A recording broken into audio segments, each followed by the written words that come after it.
जम्मू कश्मीर के डोडा में 2 आतंकी ढेर। मुठभेड़ के दौरान सुरक्षा बलों ने 2 आतंकियों को मार गिराया। सेना का एक जवान भी शहीद।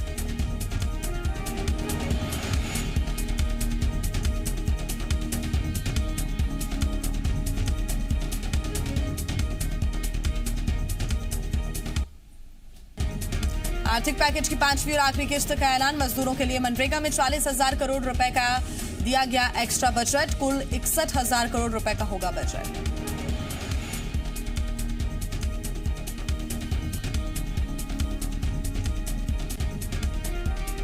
बच्चों की पढ़ाई के लिए बड़े ऐलान। 300 यूनिवर्सिटीज को ऑनलाइन कोर्स की मंजूरी। पहली से 12वीं तक के लिए शुरू होगा 1 क्लास 1 चैनल प्रोग्राम।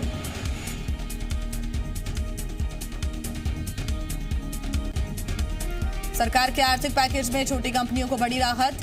दिवालियापन की सीमा 1 लाख से बढ़ाकर 1 करोड़। एमएसएमई में छोटी मामूली गलतियां अब अपराध के दायरे में नहीं।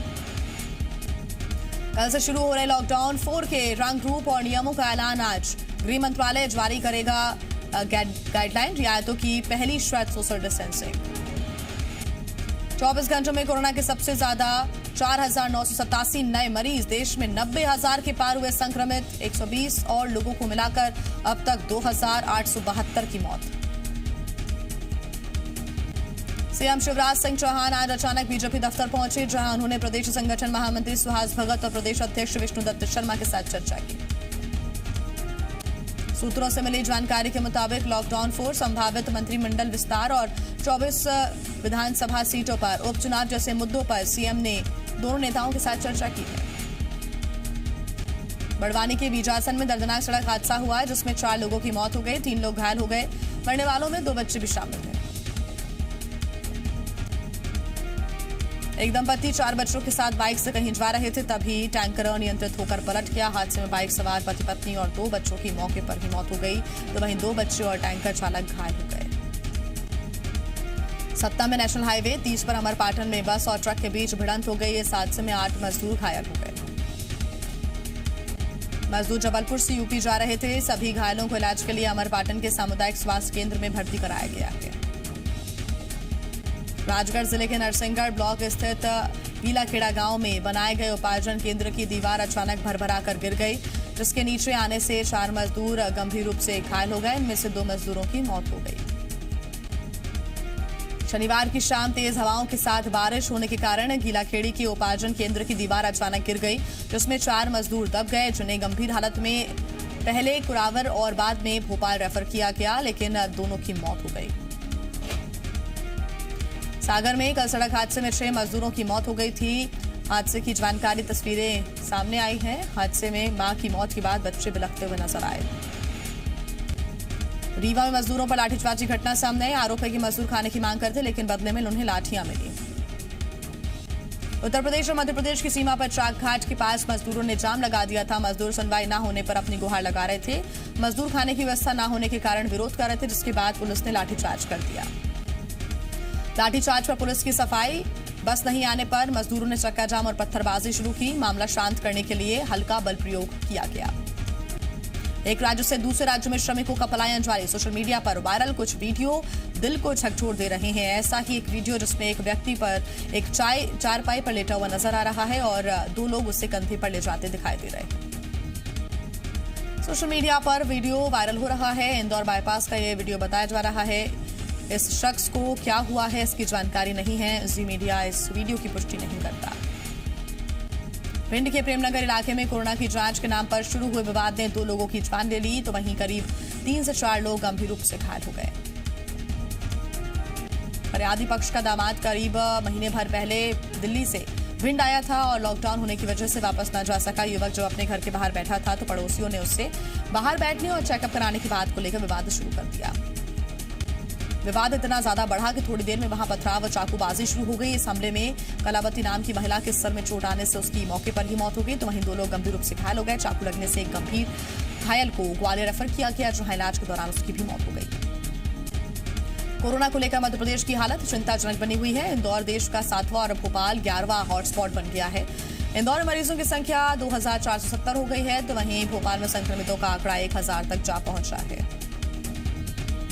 भोपाल निगम ने कंटेनमेंट क्षेत्र में प्रभारी अधिकारी नियुक्त किए हैं, जो आवश्यक सेवाओं जैसे सब्जी, दवाई, दूध की समस्याओं की निगरानी करेंगे। अधिकारी सुबह 8 बजे से 11 बजे और शाम 4 बजे से 8 बजे तक कंटेनमेंट क्षेत्र में व्यवस्थाएं संभालेंगे। पढ़ाई पर कोरोना का असर साफ देखा जा रहा है और इसकी वजह से मध्य प्रदेश के स्कूली पाठ्यक्रमों में कटौती की जा सकती है। सत्र के देर से शुरू होने के चलते होगी कटौती। शिक्षा विभाग ने कमेटी गठित कर इसके लिए सुझाव मांगा है। स्कूल खुलने में अभी 2 से 3 महीने का भी वक्त लग सकता है। रायपुर में वीकेंड लॉकडाउन का आज दूसरा दिन है। शहर में केवल जरूरी सेवाएं ही जारी हैं। सड़कों पर सन्नाटा पसरा हुआ है। इंदौर में कोरोना के 92 नए मरीज सामने आए हैं और इसी के साथ ही शहर में पॉजिटिव मरीजों की संख्या 2479 हो गई है। अब तक शहर में कोरोना से 100 लोगों की मौत हो चुकी है और 1251 लोगों का इलाज जारी है। दूसरे राज्यों में फंसे छत्तीसगढ़ के मजदूरों को लाने राज्य सरकार ने 37 विशेष ट्रेनों की सहमति दे दी है। अब तक 8 विशेष ट्रेनों के जरिए श्रमिकों को लाया जा रहा था। वहीं छत्तीसगढ़ सरकार की ओर से ट्रेनों में आने वाले श्रमिकों के लिए अब तक कुल 1,16,00,000 रुपए का भुगतान किया जा चुका है। मुख्यमंत्री भूपेश बघेल के विशेष प्रयास से प्रवासी श्रमिकों की वापसी का सिलसिला जारी है। राज्य के रायपुर, दुर्ग, बिलासपुर, राजनांदगांव, भाटापारा, चांपा के साथ ही अन्य स्टेशन पर मजदूरों के स्वास्थ्य परीक्षण और उन्हें घर भेजने के लिए सभी जरूरी इंतजाम किए गए हैं। देश भर में मजदूरों का पलायन जारी है। छत्तीसगढ़ में सीएम भूपेश बघेल ने प्रदेश से होकर जा रहे श्रमिकों को चरण पादुका का वितरण करने के निर्देश भी दिए हैं। छत्तीसगढ़ में गर्मी के कारण आ रहे मजदूरों को बिना जूते चप्पल से परेशानी का सामना करना पड़ रहा है। सीएम के निर्देश के बाद राजनांदगांव के सभी सीमावर्ती चेक पोस्ट पर चरण पादुका वितरण के लिए केंद्र बनाए गए हैं, जहां से गुजरने वाले मजदूरों को जूते चप्पलों का वितरण किया जा रहा है। संत देव प्रभाकर शास्त्री दद्दा जी की तबियत गंभीर है। देर रात पूर्व मंत्री संजय पाठक उन्हें लेकर कटनी के कूडा गांव में उनके आश्रम पहुंचे। अब तक दिल्ली में उनका इलाज चल रहा था। सूत्रों के मुताबिक डॉक्टर्स ने जवाब दे दिया और उसके बाद उन्हें विशेष विमान से जबलपुर लाया गया। पूर्व मंत्री संजय पाठक ने सोशल मीडिया पर अपील भी की है कि लोग दद्दा जी को लेकर अफवाह न फैलाएं। वे वेंटिलेटर सपोर्ट पर हैं। आपको बता दें कि लिवर और किडनी की बीमारी के बाद उन्हें दिल्ली एम्स में भर्ती कराया गया। पूर्व सीएम अजीत जोगी की हालत में कोई सुधार नहीं है। उनकी स्थिति गंभीर बनी हुई है। मस्तिष्क को एक्टिव करने के लिए डॉक्टर्स और टीसीडी और वीएनएस तकनीक का इस्तेमाल किया जा रहा है। डॉक्टर्स की तमाम कोशिशों के बावजूद अजीत जोगी का मस्तिष्क एक्टिव नहीं हो रहा है। वेंटिलेटर के जरिए उन्हें सांस दी जा रही है। तो वहीं इससे पहले कल अस्पताल के डॉक्टर्स ने सिंगापुर के न्यूरो डॉक्टर्स से राय ली थी। राजगढ़ के सालरिया खेड़ी गांव में एक बुजुर्ग महिला भूली बाई की हत्या का मामला सामने आया है। बदमाशों ने महिला के पैर काटकर उसमें से चांदी के कड़े निकाल दिए। पिंडोरी जिले के अंगई गांव में बुजुर्ग का शव मिला। गले पर चोट के निशान हैं। मौके पर पहुंची पुलिस ने मामला दर्ज कर जांच शुरू कर दी है। खंडवा स्थित चगांव माखन कस्बे में आग लग गई। घटना रात करीब 12 बजे की बताई जा रही है। आग इतनी गंभीर थी कि उसने एक दूध डेयरी और ऑटो पार्ट्स की दुकान को अपनी चपेट में ले लिया। स्थानीय लोगों ने फायर ब्रिगेड की मदद से तुरंत ही काबू पा लिया, लेकिन फिर भी दुकान में रखा सारा सामान जलकर राख हो गया।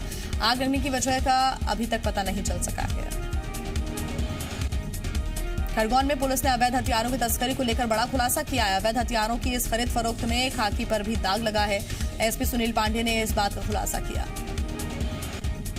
जिले के बमनाला में पुलिस की घेराबंदी में देशी पिस्टल और जिंदा कारतूस के साथ 2 आरोपियों को गिरफ्तार किया गया था। आरोपियों में हरदा जिले की पुलिस लाइन का हेड कांस्टेबल रोहित नारायण यादव भी शामिल था। एसपी सुनील कुमार पांडे ने अवैध हथियार की खरीदी फरोख्त में बड़ा रैकेट शामिल होने की आशंका जाहिर की है। छिंदवाड़ा में देवगढ़ किले और आसपास मौजूद 16वीं शताब्दी की बावलियों की जीर्णोद्धार का काम कुछ महीनों से लगातार चल रहा है। शुरुआत में 7 बावलियों की मरम्मत को स्वीकृति मिली थी। अब अन्य 14 बावलियों के जीर्णोद्धार के लिए भी बजट आवंटित हो गया है। कुल 46 बावलियों का जीर्णोद्धार होना है, जिससे इनकी तस्वीर बदल जाएगी। अंबिकापुर मेडिकल कॉलेज अस्पताल में कोरोना संक्रमित एक मरीज को भर्ती कराया गया है। कोरिया के चिरमिरी का युवक 7 मई को उत्तर प्रदेश के फतेहपुर गया था। 8 मई को चिरमिरी वापस लौटा था, जिसके बाद सैंपल लेकर उसे होम आइसोलेशन में रखा गया था। रिपोर्ट में कोरोना पॉजिटिव मिलने के बाद युवक को भर्ती कराया गया।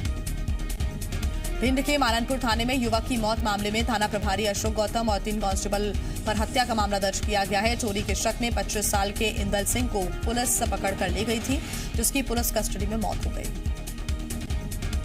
परिजनों ने पुलिस पर पीट कर हत्या करने का आरोप लगाया था और ग्रामीणों ने थाने का घेराव भी किया था। शिकायत के बाद एसपी नागेंद्र सिंह ने 4 पुलिसकर्मियों पर हत्या का मामला दर्ज कराने का आदेश दिया, साथ ही जांच कराकर उचित कार्रवाई का भरोसा दिया। टीकमगढ़ के बड़ोरा घाट वेयर हाउस में वसूली का किसानों ने गंभीर आरोप लगाया है। किसानों का आरोप है कि सफाई और पल्लेदारी के नाम पर प्रति क्विंटल 22 रुपए लिए जा रहे हैं। साथ ही पानी पिलाने के नाम पर अलग से 2 से 5 किलो अनाज भी लिया जा रहा है। किसानों ने पल्लेदारों पर अनाज चुराने का आरोप लगाया। किसानों से पैसा लेने की बात खरीदी केंद्र प्रभारी अरविंद सिंह भी मान रहे हैं। किसानों ने मामले की कार्रवाई करने की मांग की है। आपको बता दें कि सरकार वेयर हाउस में बड़गांव खुर्द का खरीदी केंद्र बनाया गया है, जहां अवैध उगाही का किसानों ने आरोप लगाया। लॉकडाउन की वजह से कई लोगों के उद्योग धंधे बंद हो गए हैं, कई लोगों की आमदनी ठप हो गई है, लेकिन इसका भारी असर मंदिरों पर भी हुआ है। उज्जैन बाबा महाकाल के दरबार में भी लॉकडाउन का भारी असर हुआ। महाकाल मंदिर की आमदनी में भारी गिरावट आई है। चढ़ावे और ऑनलाइन दान से महाकाल मंदिर को हर महीने करीब 2.5 करोड़ की आमदनी होती थी, लेकिन अब महाकाल मंदिर की आय ऑनलाइन दान से 21 मार्च से 29 अप्रैल तक सिर्फ 2,33,000 हुई है। मंदिर के स्टाफ की सैलरी और अन्य खर्च मिलाकर हर महीने होता है 1 करोड़ खर्च। कोरोना से बचने के लिए इम्यूनिटी बेहतर होना जरूरी है। मध्य प्रदेश सरकार इम्यूनिटी अच्छी करने के लिए आयुष मंत्रालय के सहयोग से चित्रकूट आयुर्वेद चूर्ण को निःशुल्क वितरित कर रही है, ताकि लोगों की इम्यूनिटी अच्छी हो। ग्वालियर में भी कलेक्ट्रेट में सभी कर्मचारियों को आयुष विभाग की तरफ से आयुर्वेदिक चूर्ण का वितरण किया गया। आयुष विभाग की टीम कर्मचारियों के अलावा शहर के अलग अलग इलाकों में जाकर लोगों को त्रिकूट चूर्ण बांट रही है। मुंबई के बांद्रा से उत्तर प्रदेश के वाराणसी जा रही श्रमिक स्पेशल ट्रेन में 55 साल के व्यक्ति की मौत हो गई। बताया जा रहा है कि सफर के दौरान गुलाम अहमद सिद्दीकी की तबीयत खराब हुई और ट्रेन के इटारसी के पास पहुंचने पर मौत हो गई। जीआरपी ने एहतियातन शव को जबलपुर में उतार लिया और पोस्टमार्टम के लिए मेडिकल कॉलेज अस्पताल भेजा, जहां पोस्टमार्टम के साथ कोरोना सैंपल भी लिया जाएगा। गुलाम अहमद अपने परिवार के साथ यात्रा कर रहे थे। जीएमपीसीजी की खबर का एक बार फिर असर देखने को मिला है। ग्वालियर में गैंगरेप पीड़ित की एफआईआर न लिखने पर गिरचोरा थाने के प्रभारी गोपाल यादव को निलंबित कर दिया गया। 13 मई को 15 साल की लड़की के साथ गांव के ही 2 युवकों ने गैंगरेप किया। जब पीड़ित परिवार के साथ रिपोर्ट दर्ज कराने थाने पहुंची तो थाना प्रभारी ने एफआईआर दर्ज नहीं की। पीड़ित परिवार 15 मई को एसडीओपी कार्यालय पहुंचा। एसडीओपी ने डबरा थाने में 0 एफआईआर दर्ज करने के निर्देश दिए, जिसकी खबर दिखाए जाने के बाद एडीजीपी राजा बाबू सिंह के निर्देश पर एसपी ने थाना प्रभारी को निलंबित किया और जांच के आदेश दिए। बड़वानी से दिन भर में कई ट्रक गुजर रहे हैं, जिसमें 100 से ज्यादा मजदूर ले जाए जा रहे हैं। चिलचिलाती धूप में खुले ट्रक में जा रहे मजदूरों से बात की गई तो मजदूरों ने कहा कि कई बार ऑनलाइन आवेदन किया, लेकिन ले जाने की व्यवस्था सरकार की तरफ से नहीं हुई। मुंबई से उत्तर प्रदेश जा रहे मजदूरों का कहना है कि ट्रक वाले ने एक आदमी से 3,000 रुपए लिए हैं, तो वहीं दूसरे ट्रक में बैठे मजदूरों ने भी कहा है कि ट्रक में 120 लोग बैठे हैं, सभी ने 3,000 रुपए दिए हैं। मजदूरों ने बताया कि वो बिहार जा रहे हैं। मजदूरों का आरोप है कि अगर सरकार ने व्यवस्था की होती तो उन्हें इतनी परेशानी का सामना नहीं करना पड़ता। शाजापुर से गुजरने वाले आगरा मुंबई हाईवे पर महाराष्ट्र से बड़ी संख्या में मजदूर अपने घर उत्तर प्रदेश जाते हुए नजर आए। इस दौरान सोशल डिस्टेंसिंग का पालन नहीं हो रहा है। हाईवे से गुजरने वाले ट्रक में 50 से ज्यादा मजदूर भरे हुए हैं। मजदूरों को किराया भी ज्यादा वसूला जा रहा है। ट्रकों से के अलावा छोटे लोडिंग वाहन, ऑटो रिक्शा और बाइक से भी मजदूर अपने घरों को लौट रहे हैं। इसमें भी सोशल डिस्टेंसिंग का पालन नहीं हो रहा है। रास्ते में कुछ संस्थाएं और चाय नाश्ता की व्यवस्था कर रही हैं, जो मजदूरों को राहत दे रही हैं और उन्हें उम्मीद है कि वो जल्द घर पहुंच जाएंगे। इंदौर जिला जेल में कैदियों में आपस में लड़ाई हुई। बताया जा रहा है कि जेल में विवाद के बाद एक कैदी को बाकी कैदियों ने मिलकर गंजा कर दिया, जिसमें कैदी अर्जुन त्यागी मुख्य आरोपी है। साथ ही जेल के एक अधिकारी पर भी आरोप लग रहे हैं। घटना के बाद पीड़ित कैदी का परिवार जेल अधीक्षक से मिलने पहुंचा।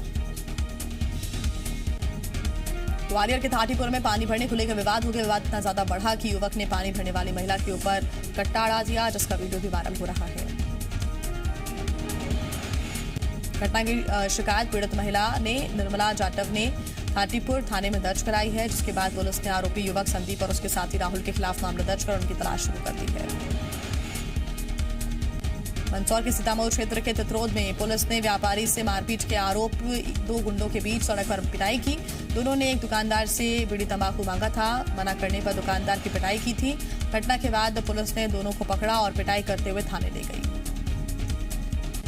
सतना के मुकुंदपुर वाइट सफारी में 1 महीने में दूसरे बाघ की मौत का मामला सामने आया है। वहीं जिले में तीसरे बाघ की मौत हुई है। मुकुंदपुर वाइट सफारी में बाघ का शव उसके बाड़े में मिला। ये बाघ 2018 में यहां शिफ्ट किया गया।